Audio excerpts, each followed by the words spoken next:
para la iglesia, nos llama rebaño, Cristo es el pastor, nos llama pámpanos y Él es la vid, nos llama súbditos de un reino y Él es el rey, nos llama hijos en una familia y Él es el padre.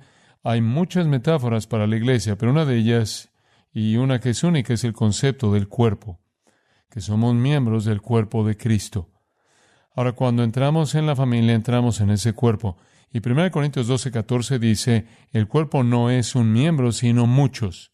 Entonces, todos somos parte del cuerpo de Cristo. Ahora, esto ocurre en la salvación de usted. Entonces, el punto número 1 es comprender su salvación. Es muy importante que entendamos lo que sucedió cuando fuimos salvos. Quizás una manera sencilla de abordar esto sería que pasara a Efesios. Y acompáñeme al capítulo 2. El capítulo 2, versículo 11, dice, por tanto, acordaos de que en otro tiempo vosotros, los gentiles en cuanto a la carne, ahora eso está dirigido específicamente a los cristianos que eran cristianos gentiles. El versículo 12 dice que en aquel tiempo estabais sin Cristo, alejados de la ciudadanía de Israel y ajenos a los pactos de la promesa, sin esperanza y sin Dios en el mundo. Ahora esa es una imagen de un incrédulo. Sin Cristo, sin Dios, sin esperanza, sin promesa, vacío. Pero el versículo 13, ahora en Cristo Jesús, vosotros que en otro tiempo estabais lejos, habéis sido hechos cercanos por la sangre de Cristo. Usted una vez estuvo lejos de Dios, sin Cristo, sin esperanza, sin promesa. Pero en Cristo usted ha sido acercado, porque Él es nuestra paz, que de ambos pueblos hizo uno, y derribando la pared intermedia de separación. Es como si usted y Dios eran rebeldes, y Cristo tomara la mano de Dios y la suya y las uniera. Y a menudo, como usted sabe, alguien que es amado mutuamente por dos personas puede lograrlo. A veces tiene usted una madre y un padre que se distancian y un niño que es amado por ambos puede ser el catalizador para volver a unirlos. Hay una gran historia que surgió de la Segunda Guerra Mundial.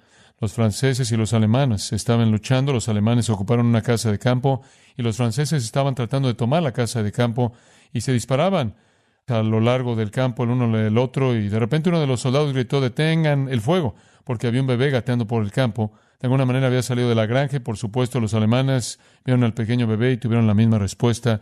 Y el resultado interesante de la historia fue que cesaron todos los disparos y algún periodista, cuando escribió el interesante artículo en relación a ese incidente, dijo que un bebé había traído la paz. En un sentido real, eso es precisamente lo que sucedió con Jesucristo. Vino al mundo para traer paz entre los enemigos, Dios y el hombre. Y la razón por la que somos enemigos de Dios es porque Él es santo y nosotros somos pecaminosos y eso nos aleja. Y Cristo viene y toma las dos partes y las une. Él es nuestra paz.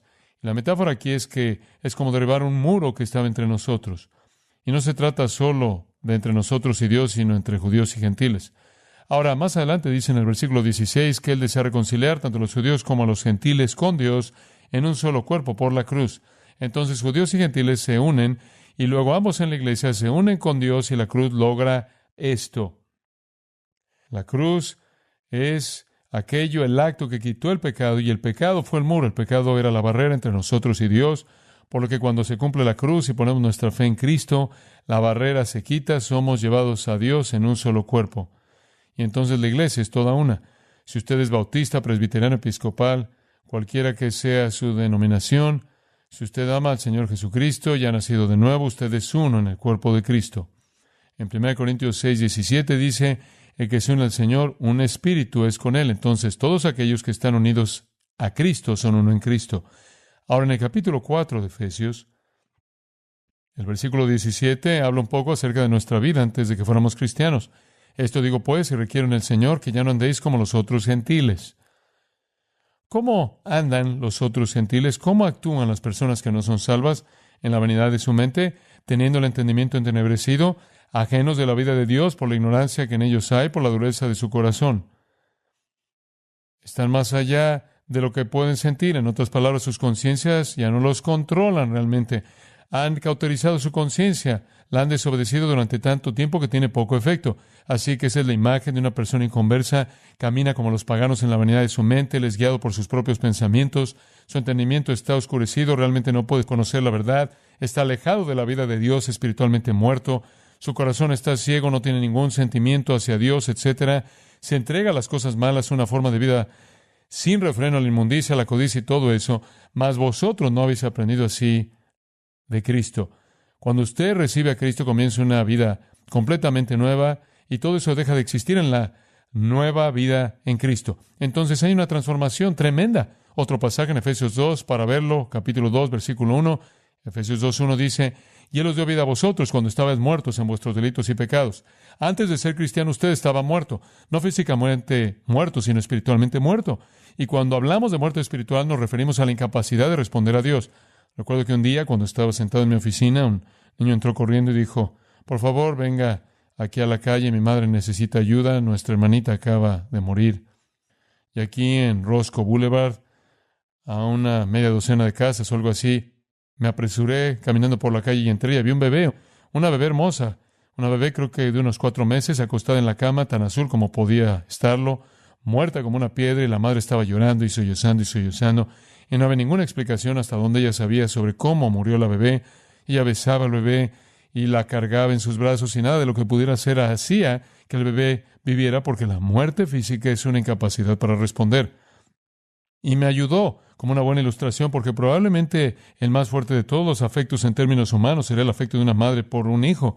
Ese es el tipo de afecto más básico, el tipo de lazo más fuerte que la madre ató a esa vida misma que salió de su propio vientre. Pero todo el amor que tenía, toda esa energía que le estaba dando esa bebé no fue recibida en absoluto, porque la muerte es una incapacidad para responder. No importa cuál sea el estímulo, no puede responder. La muerte espiritual es lo mismo, es ser incapaz de responder a Dios, es tener a Dios haciendo cosas y Dios moviéndose y ser totalmente indiferente, no responder a lo que Dios está haciendo. Esa es la muerte espiritual, la incapacidad de responder a Dios. Y eso es precisamente lo que estaba diciendo Pablo.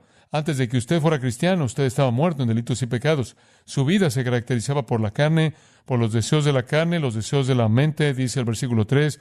Usted andaba según la corriente de este siglo, lo que sea que decía el mundo, usted lo hacía, seguía al príncipe de la potestad del aire, de Satanás, y estaba totalmente desconectado de Dios, como si estuviera físicamente muerto, y no podía sentir el estímulo de un factor físico, tan espiritualmente muerto que no podía sentir el estímulo de una realidad espiritual. Todo eso cambió. Efesios capítulo 2 dice en el versículo 4, pero Dios, que es rico en misericordia por su gran amor con que nos amó, y por supuesto, todo el cambio comenzó con Dios, fue su amor y su misericordia, aun estando nosotros muertos en pecado, ¿qué? Nos dio vida. ¿Qué es lo que más necesita un hombre muerto? La vida. Y eso es precisamente lo que Dios da. ¿Y qué quiere decir con vida? Simplemente significa que Él activó las espirituales sensibilidades de usted, y usted se volvió consciente de Dios. Usted pudo percibir a Dios. Ahora usted camina en la presencia de Dios. La Escritura comienza a significar algo para usted. La oración significa algo para usted. Se abre una nueva dimensión completamente nueva de la existencia, y eso se debe a que usted cobró vida espiritualmente, es decir, se abrió para poder percibir a Dios. Entonces su salvación es un despertar al reino de la presencia de Dios. Cuando usted fue salvado, usted vivió. Ahora, parte de esa nueva vida incluye que se incorpore al cuerpo de Cristo, un concepto muy importante. Entonces, la salvación de usted fue una gran transformación. Usted pertenecía al mundo, era insensible a Dios. De repente, por la transformación de la salvación, usted ha sido colocado en el cuerpo de Cristo. Usted ha sido salvado de la muerte a la vida y puede percibir a Dios, puede sentir a Dios, conoce a Dios, camina en la vida eterna. Y por cierto, la vida eterna no es un periodo de tiempo, la vida eterna es una forma de vivir. Y esa es la nueva vida que viene en Cristo. Entonces, usted entiende su salvación y lo que hizo. Ahora, en segundo lugar, quiero que analice un poco esta idea de comprender su posición. Ahora que está en el cuerpo de Cristo, ahora que es cristiano, ¿qué significa eso? Ahora escúcheme. Lo que significa es que usted está en Cristo en el sentido más puro de la palabra. Su posición, para comenzar con A, es que está en Cristo. Ahora lo digo en el sentido más realista. Cuando Dios lo ve a usted, lo ve, por así decirlo, incorporado en Cristo. Ahora, usted es como un embrión, es como un feto en el útero, es como un niño que aún no ha nacido. Todo acerca de usted está en Cristo. Y es por eso que Dios puede imputarle justicia a usted porque lo ve en Cristo. Por eso Dios puede perdonar su pecado porque lo ve en Cristo. Es por eso que Romanos 8 dice que usted es coheredero, porque todo lo que viene a Cristo viene a usted, porque usted está en Cristo. Entonces, cuando usted se convirtió en cristiano, fue hecho para identificarse de manera única en la persona de Jesucristo. Es un concepto tremendo. En 2 de Timoteo 1:9 dice, Dios que nos salvó, nos llamó con llamamiento santo, no conforme a nuestras obras, sino según el propósito suyo y la gracia que nos fue dada en Cristo Jesús antes de los tiempos de los siglos, pero que ahora ha sido manifestada por la aparición de nuestro Salvador Jesucristo. Dios incluso lo tenía usted en Cristo antes de que comenzara el mundo. Él lo vio de esa manera incluso entonces, ahora manifestado desde que Cristo ha venido. En Efesios capítulo 1, creo que es el versículo 6, dice esto: Dios nos ha predestinado, versículo 5, para ser adoptados hijos suyos por medio de Jesucristo, según el puro afecto de su voluntad, para alabanza de la gloria de su gracia. Escuche, con la cual nos hizo aceptos. ¿Cómo? ¿Cómo nos ha hecho aceptos Dios? En el amado. La única forma en que Dios puede aceptarlo usted es en Cristo. Y cuando usted se convierte en cristiano y recibe a Cristo, literalmente se vuelve en Cristo. Literalmente usted se mueve hacia Él, por así decirlo, y su personalidad, la de Él, lo protege a usted para que Dios lo vea a usted en Cristo. Efesios 1:17 es realmente una oración para que usted lo entienda. Él dice, oro para que el Dios de nuestro Señor Jesucristo, el Padre de gloria, os dé espíritu de sabiduría y revelación en el conocimiento de Él, alumbrando los ojos de vuestro entendimiento, para que sepáis cuál es la esperanza que Él os ha llamado, y cuáles las riquezas de la gloria de su herencia en los santos, y cuál la supereminente grandeza de su poder para con nosotros los que creemos, según la operación del poder de su fuerza, la cual operó en Cristo, resucitándole de los muertos y sentándole a su diestra en los lugares celestiales. Ahora, lo que está diciendo ahí es, oro para que usted entienda lo que significa estar en Cristo. Es heredar todo lo que es suyo de las riquezas y la gloria, es heredar todo su, versículo 19, del poder, el gran poder que lo resucitó de los muertos. Cada posesión de Cristo y cada capacitación de Cristo se convierte en nuestro porque estamos en Cristo. Es un concepto tremendo. Y por supuesto, es por esto que decimos que un creyente, por una razón, no puede perder su salvación. Porque eso sería que Cristo perdiera la salvación de usted. Y Él es Dios. Usted está en Cristo. Allí hay seguridad, ¿lo ve? Su identificación está en Él. En Eclesiastés hay un versículo interesante, hay muchos interesantes, pero uno para nuestros pensamientos. Eclesiastés 3:14. Solo señalo esto porque quiero que comprenda cuán completo está usted en Cristo. He entendido que todo lo que Dios hace será perpetuo. Ahora, ese es un buen principio. Si Dios hace algo, es algo para siempre. Sobre aquello no se añadirá, ni de ello se disminuirá. Y lo hace Dios para que delante de Él teman los hombres. Ahora, cuando Dios hace algo, no hay nada que se le pueda agregar y no hay nada que se pueda quitar. Eso es verdad de cualquier cosa. Eso incluso es cierto para su salvación. Si Dios lo salvó, eso lo concluye. Es total, está completo, no está medio salvado, 3/4 partes salvo, o salvo hasta cierto punto y tiene que agregar algunos elementos pequeños en el camino. Si usted es salvo, Dios lo hizo, no puede agregarle nada, no puede quitarle nada. Usted se volvió un cristiano total en el momento en el que creyó. Como usted sabe, cuando un bebé nace en el mundo, no nace como un renacuajo, no aparece y de repente a los 3 meses le brota un brazo derecho y luego de repente a los 6 meses sale una pierna y muy pronto tiene usted una pequeña cosa parecida a un sapo. No, los bebés vienen al mundo desde que son lo más pequeño, vienen con todas las partes, ¿verdad? Tiene todas las partes simplemente se hacen más grandes, eso es todo. Cuando usted se convierte en cristiano, no es un renacuajo espiritual con solo una pequeña cola ondulada, y a medida que madura saca las partes nuevas. Usted es un cristiano total. La única pregunta es el proceso de crecimiento. ¿Entiende lo que quiero decir? Es solo un proceso de desarrollo de lo que ya es, porque está completo en Él. Colosenses 2:10 dice, y vosotros estáis completos en Él. Segunda de Pedro 1:3 dice que usted tiene todas las cosas que pertenecen a la vida y a la piedad. No le falta absolutamente nada, no hay ingredientes que no tenga usted, No le falta nada. Usted es un bebé perfectamente formado en Cristo. Ahora necesita crecer y necesita madurar esas partes para llevarlas a un punto en el que realmente puedan operar para obtener el máximo efecto, pero no faltan partes. Está totalmente completo. Ese es un concepto muy, muy importante. Ahora, debido a que estamos en Cristo, Dios nos ve en el cumplimiento de todos sus requisitos. Cristo vino y cumplió toda la ley, ya que está usted en Cristo, a los ojos de Dios también cumple toda la ley. Ahora, para darle una idea de cómo funciona esto, hay una hoja en blanco que le entregué y se llama Practicando su posición. Y quiero mostrarle algo que es muy importante al respecto. Después puede tomarla y estudiarla. Eso también está en el libro La Iglesia, el Cuerpo de Cristo, así que si tiene el libro también lo tendrá allí. Verá usted ahí en el lado izquierdo de las columnas que ve todas las cosas que ustedes en Cristo están todas ahí. Está espiritualmente vivo para Dios, está muerto al pecado, está perdonado. ¿Qué tan perdonado está? Él ha perdonado todas sus ofensas. Es justo, es un hijo de Dios, es posesión de Dios, heredero de Dios, bendecido con todas las bendiciones espirituales en los cielos. Usted es ciudadano celestial, es siervo de Dios, tiene vida nueva, está libre de la ley, crucificado al mundo, es una luz para el mundo, victorioso sobre Satanás, está limpio, es santo, sin culpa, es libre, está en Cristo, está seguro en Cristo, es poseedor de paz, es uno, está en gracia, está en comunión, está gozoso, es habitado y guiado por el Espíritu, ha sido dotado por el Espíritu, está capacitado para el servicio y tiene amor. Eso es muy emocionante, ¿no? Eso es lo que usted es. A los ojos de Dios, esa es su posición. Ahora la otra columna le dice cómo vivir a la altura de su posición. Esa es su práctica. Ya que está espiritualmente vivo para Dios, viva la vida. Ya que está muerto al pecado, no le dé ningún lugar al pecado. Como puede ver, lo que es posicionalmente ante Dios, como Dios lo ve, puede ser diferente de cómo se comporta usted.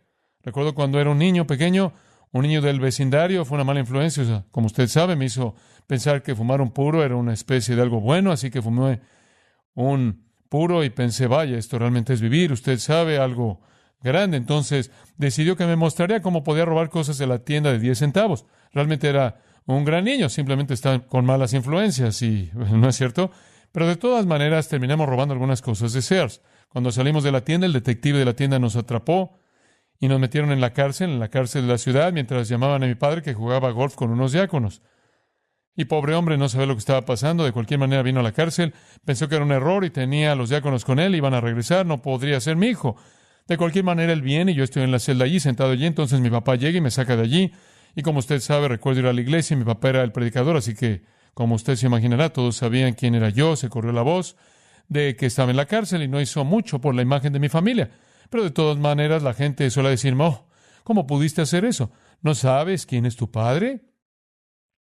Mi madre decía, ¿no te das cuenta? ¿No te das cuenta de cómo has deshonrado a nuestra familia? ¿Cómo pudiste tú, el hijo de un pastor, hacer eso? Decía la gente. Bueno, como puede ver, el punto era que no estaba a la altura de mi posición, ¿lo entiende? Debido a quién era yo, no se me exigía a cierto nivel y yo no estaba a la altura.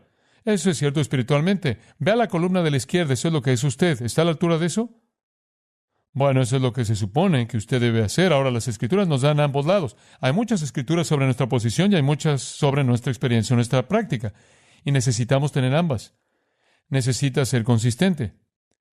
Tengo un amigo que, acaba de ser tomado por los Pieles Rojas de Washington. Antes de eso, jugó fútbol americano para los Delfines de Miami. Su nombre es Marvin Fleming. Suele ser un atleta de secundaria aquí en Los Ángeles, en la preparatoria Centenario.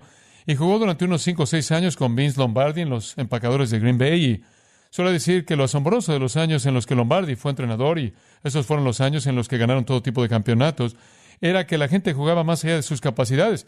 Había algo en ponerse el uniforme de los empacadores que sacaba más de usted, incluso de lo que tenía.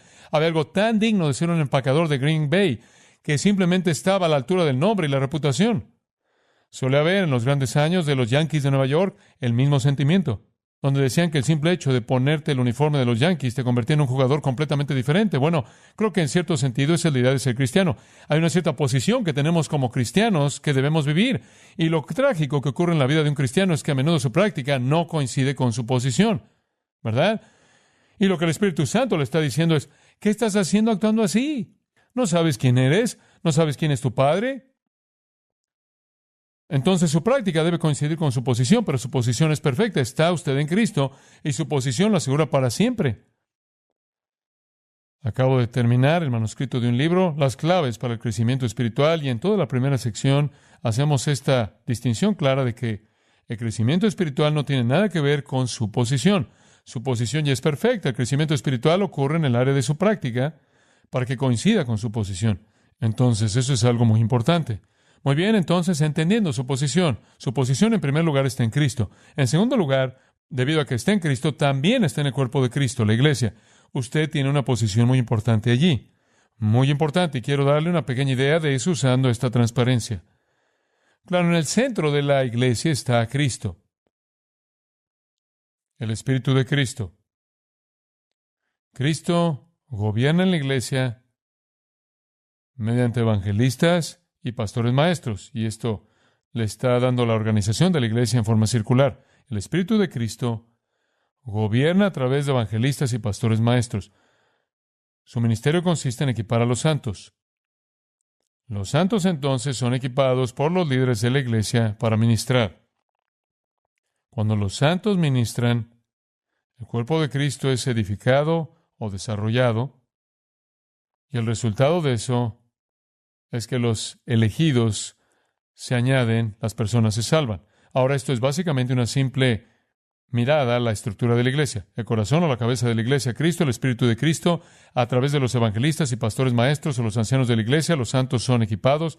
Una vez que los santos están equipados, comienzan a ministrar.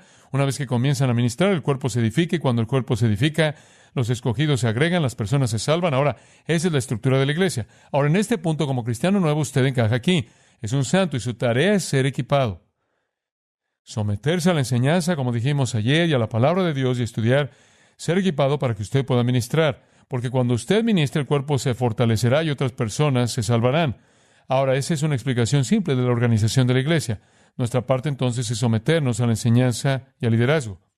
Ahora, permítame llevarlo un paso más allá y mostrarle cómo funciona el cuerpo de Cristo con otro pequeño diagrama que tenemos aquí. Ahora, vamos a dejar que eso represente el cuerpo de Cristo. Y toda persona en el cuerpo de Cristo, claro, tiene un lugar, y todos estos simplemente representan diferentes partes del cuerpo de Cristo, diferentes individuos. Ahora, esto es lo que llamamos unidad. Todos somos uno en Cristo. Todos están en el cuerpo de Cristo. Todos somos parte de su cuerpo, del cuerpo de Cristo. Pero dentro de ese cuerpo, llegamos a un concepto que quiero que vea de cerca. Creo que probablemente lo tiene ahí en su lista. Llegamos al concepto de dones. Aunque todos somos uno, hay diversidad de dones dentro del cuerpo. Y usted puede ver que en el diagrama pequeño la idea es que cada uno de nosotros tiene un lugar determinado dentro del cuerpo de Cristo y ministra. Vea las pequeñas flechas yendo y viniendo. Todos podemos ministrar de un lado al otro los diversos dones espirituales que tenemos. Ahora, cuando algunos de nosotros no hacemos eso, cuando no estudiamos la palabra de Dios y no reconocemos nuestra obligación para con otros cristianos en el cuerpo, entonces dejamos de ministrar. Y cuando dejamos de ministrar, el cuerpo de Cristo queda lisiado. Y luego el testimonio de Cristo en el mundo se ve obstaculizado porque el mundo no tiene una imagen real. Entonces, donde hay unidad en el cuerpo de Cristo, también hay diversidad porque hay diferentes dones, y también, en tercer lugar, la reciprocidad o el compartir múltiple de esos diversos dones. Ahora, eso solo le da una idea de cómo funciona el cuerpo de Cristo. Permítame hablar de eso por un minuto. Todos somos poseedores de dones espirituales. Cuando usted fue salvo, el Espíritu de Dios depositó en usted ciertas capacidades. Y verá usted en sus hojas, tiene una hoja amarilla grande que le da los principios del funcionamiento de los dones espirituales, y tiene una hoja blanca pequeña que define esos dones. Puede quedarse con ellas, y queremos que se familiarice con la manera en la que funcionan los dones espirituales y cuáles son los dones espirituales para que se le facilite el determinar cuáles son los de usted. Nadie está en la iglesia solo para sentarse y recibir. Todos estamos allí para madurar con el fin de que los santos puedan ministrar. ¿Se acuerda de esa pequeña parte del diagrama? Para que podamos ministrarnos unos a otros. La palabra ministro significa servir. Nos servimos unos a otros con nuestros dones. Ahora hay varios dones en la lista que tiene allí. Tiene el don de profecía, enseñanza, fe, sabiduría, conocimiento, discernimiento, de espíritus, misericordia, exhortación, dar, liderazgo, ministerio, milagros, sanidades, lenguas, interpretación. Los últimos 4 son dones temporales de señales. Pero esos fueron los dones que se le dieron a la iglesia primitiva. El grupo de arriba continúa incluso hasta el día de hoy. Y esos dones fueron dados a los santos para el ministerio mutuo, y es muy importante que aceptemos el ministerio que Dios nos ha dado. Ahora, creemos que todo creyente tiene ciertos dones. El capítulo 12 de 1 Corintios describe nuevamente toda esta idea. Dice esto: ahora bien, hay diversidad de dones, pero el Espíritu es el mismo. Y hay diversidad de ministerios, pero el Señor es el mismo. Y hay diversidad de operaciones, pero Dios, que hace todas las cosas en todos, es el mismo. Lo que quiere decir ahí es que hay diferentes dones, pero número uno, ahora yo puedo tener el don de enseñanza, el don de predicación, y usted puede tener el don de dar, puede tener el don de la fe, puede tener el don de mostrar misericordia, puede tener el don de servicio, también puede tener el don de la enseñanza. Por eso puede haber varios dones y seguramente los hay entre nosotros. Ahora, un don es es un canal dado por Dios mediante el cual el Espíritu Santo puede ministrar. No es una habilidad humana. No puede decir, mi don es tocar el piano, eso no es un don espiritual, eso es un talento. O mi don es escribir. Puedo escribir. No, ese no es su don. Esa es una capacidad que usted tiene. Ese no es un canal espiritual mediante el cual el Espíritu Santo ministra. Usted podría usar su escritura para expresar su don. Quizás tenga el don de mostrar misericordia y puede escribir cartas hermosas, que son cartas amables, que ayudan a la gente en tiempos difíciles. Quizás su don sea el don de la exhortación y puede escribir cartas que exhortan. O tal vez sea el don de enseñanza y puede escribir libros que enseñen. Pero no confunda las habilidades físicas y mentales con los dones. Son cosas diferentes. ¿Está claro? Si no, puede hacer una pregunta sobre eso en un momento. Pero usted tiene dones espirituales ahora. No solo son dones diferentes, y todo creyente los tiene, según el versículo 11. Todas estas cosas las hace uno y el mismo Espíritu, repartiendo a cada uno en particular como Él quiere. El Espíritu determina a quién le da qué. Usted no puede buscarlo, no puede ganarlo, no puede desearlo y recibirlo. Dios se lo va a dar, si ese es su plan. Y junta los dones de la manera que quiere para la edificación de su iglesia. Pero no son solo dones diferentes. El versículo 5 dice que hay diferentes maneras de ejercerlos. Hay diferentes formas en las que se ejercen esos dones. Por ejemplo, en nuestra iglesia tenemos muchas personas con el don de enseñanza, muchas de ellas, pero no todos se ponen de pie aquí y enseñan, porque hay diferentes formas en las que se puede administrar el mismo don.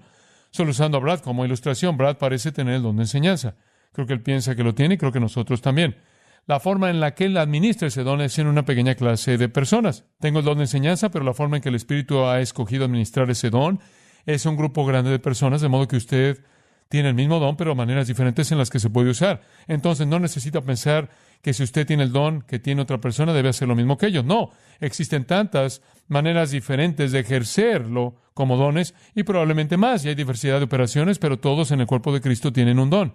Y yo estaré convencido en mi propio corazón por el estudio de las Escrituras que todos en el cuerpo de Cristo probablemente tienen más que un don. Aunque no puedo ser dogmático, puede que haya alguien en algún lugar con solo uno. Pero me parece que la pluralidad de dones parece ser la norma en lugar de uno solo. Y el don, en cualquier punto dado que se usa de manera más dominante, puede ser el que más se necesite en una situación dada.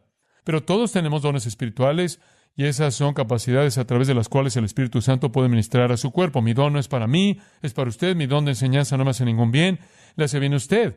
Los dones de usted me hacen bien. Como puede ver, es un intercambio. Entonces, esos son muy importantes. Ahora, además de los dones espirituales y el reconocimiento en el cuerpo de Cristo de que usted tiene que funcionar en esa área, necesita conocer su don y necesita usar su don, también está el área de la comunión. Es muy importante que entendamos que debemos tener comunión. Ahora, cuando hablamos de comunión, no siempre tenemos a todos pensando en lo mismo, así que permítame solo mencionar lo que significa.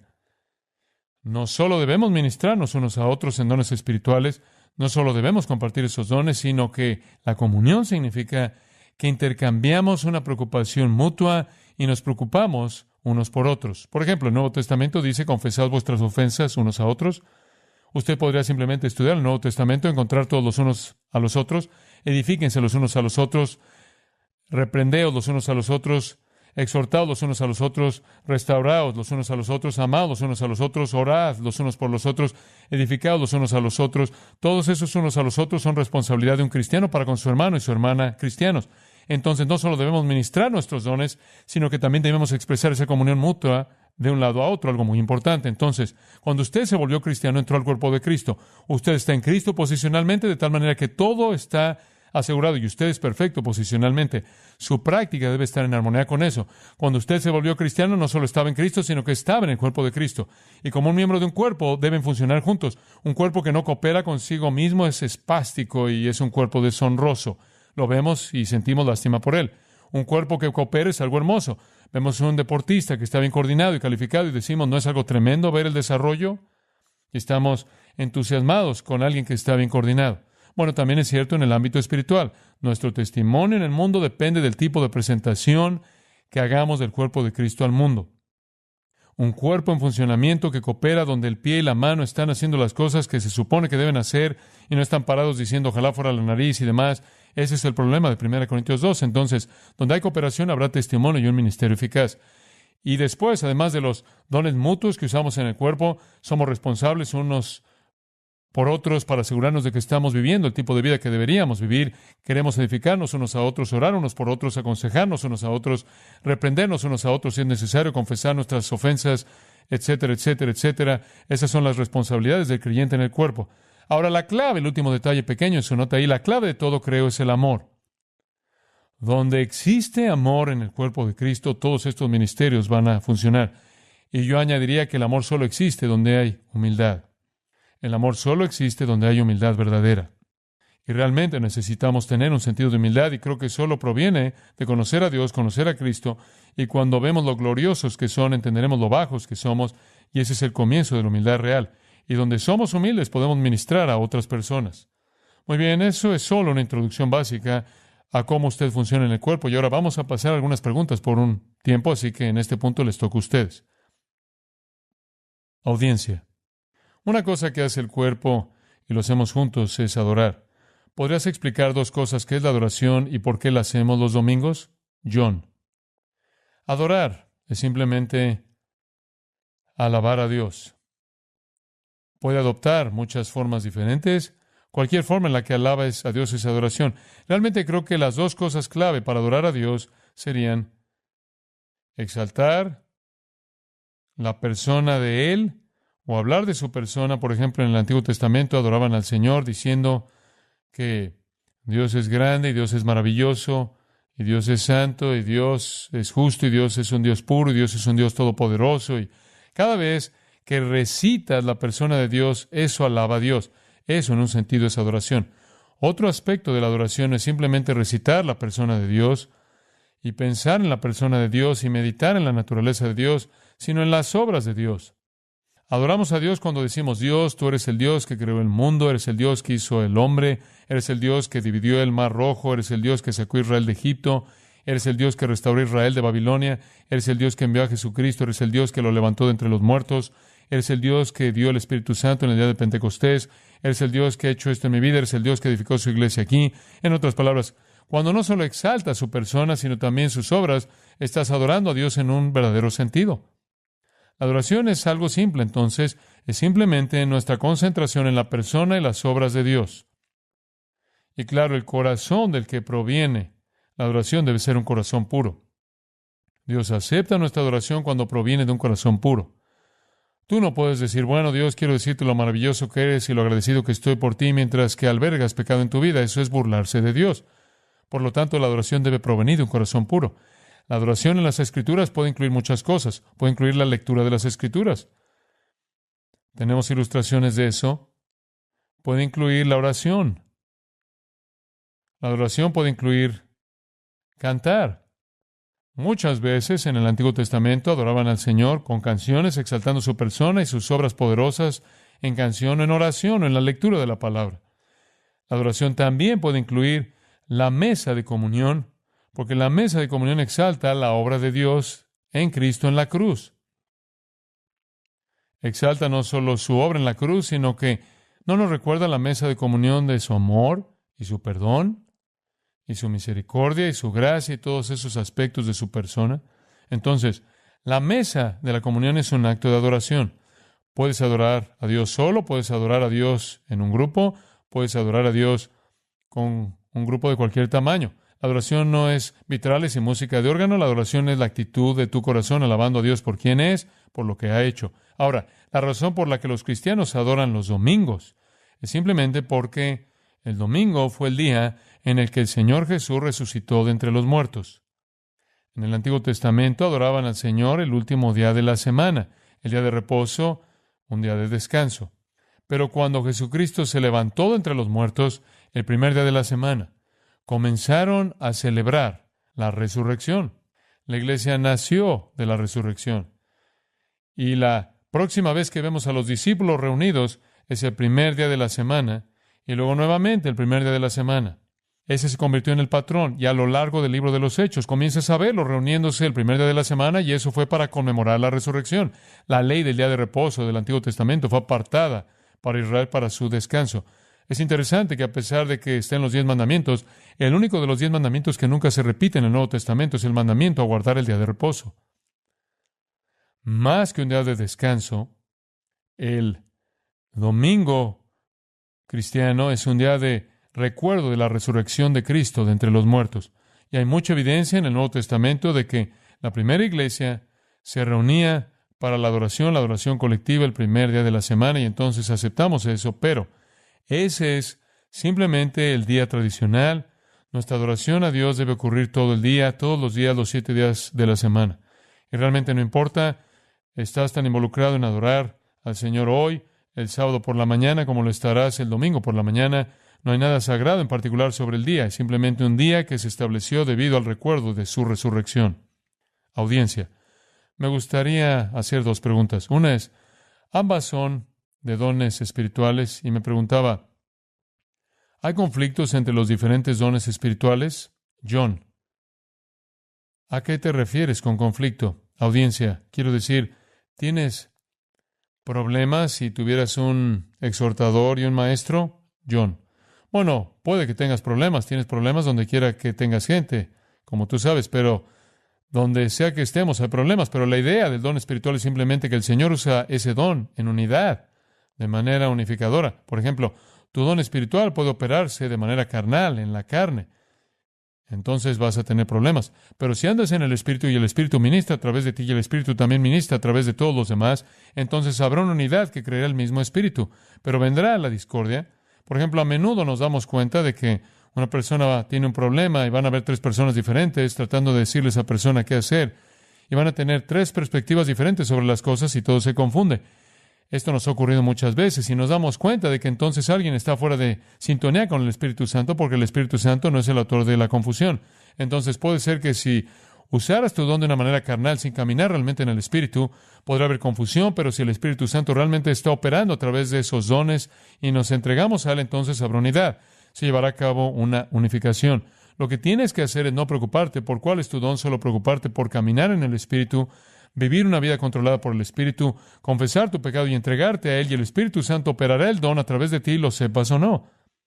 Y luego, cuando comienzas a reconocerlo, en cierta manera puedes beneficiarte de la bendición. Audiencia, hay otra pregunta sobre esto que me interesa y es esta. Si tienes más de uno, ¿uno sería más predominante?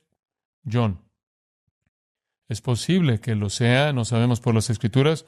La Escritura no nos da toda la información sobre los dones espirituales, pero podría ser que un don sea más predominante. Pero es difícil medir lo que queremos decir con predominante. Por ejemplo, un don de hablar parece ser un don más dominante que uno que no es un don de hablar, como mostrar misericordia o algo así, pero no es más importante.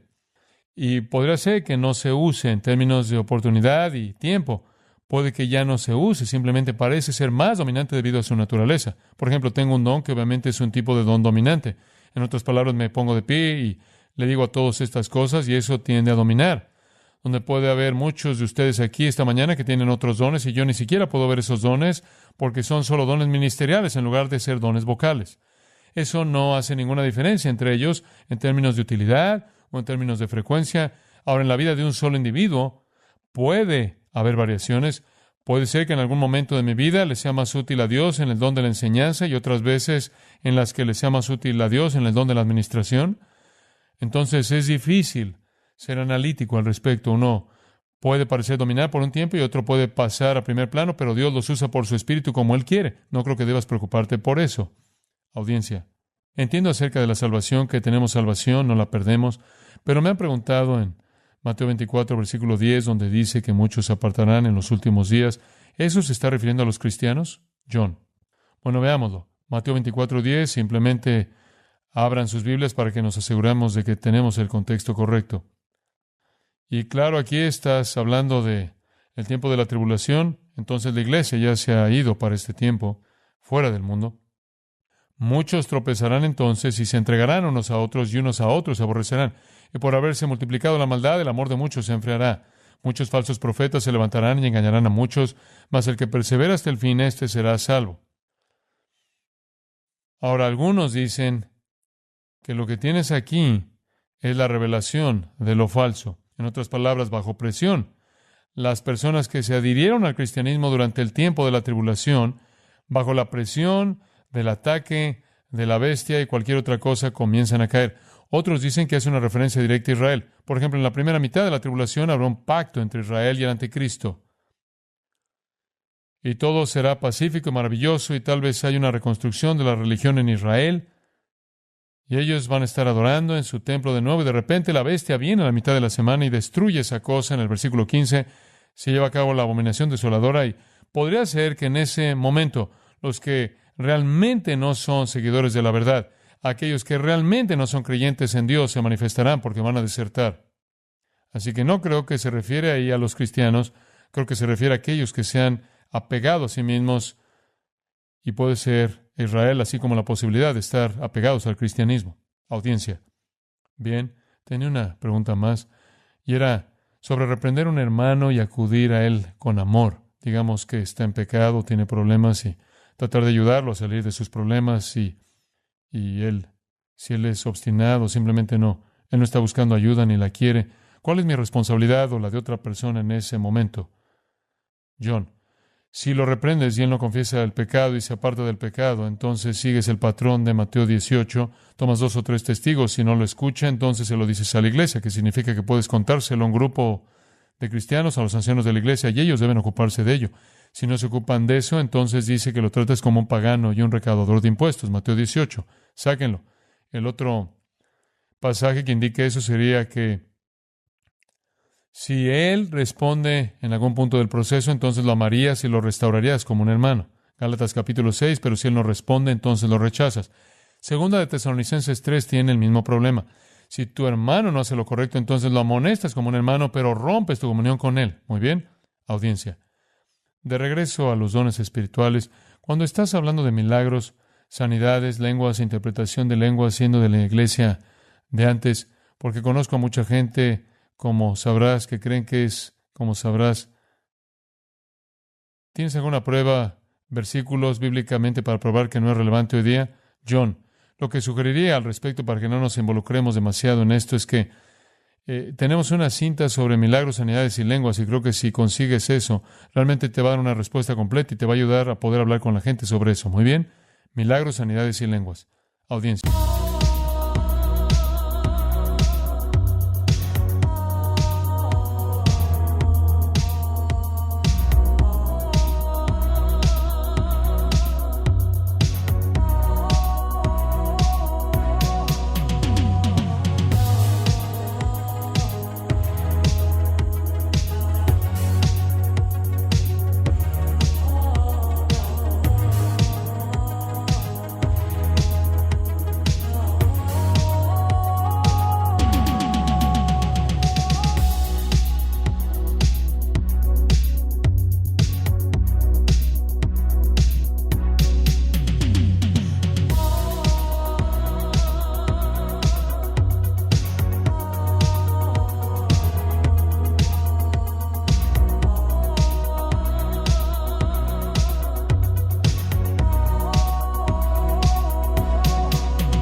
Neon dreams paint the city side by side. Got my boombox thumping, hairspray in the air. Tonight's the night, baby, anything can happen, I swear.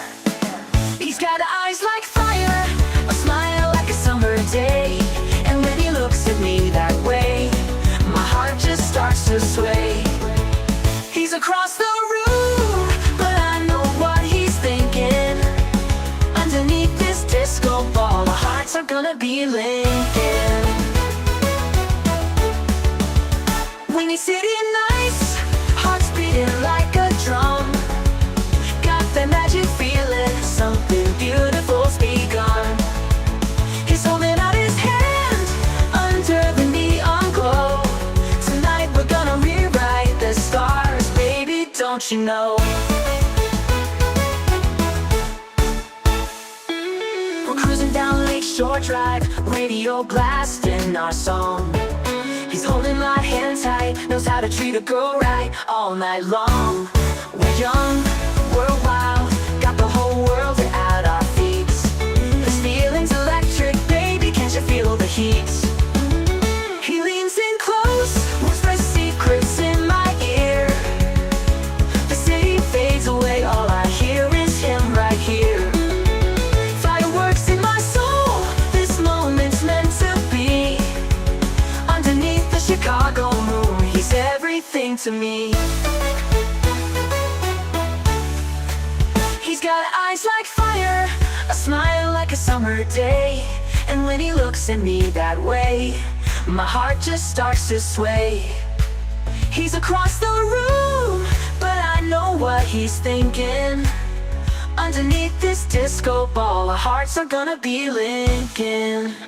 When he's sitting nights, hearts beating like a drum. Got that magic feeling, something beautiful's begun. He's holding out his hand under the neon glow. Tonight we're gonna rewrite the stars, baby, don't you know?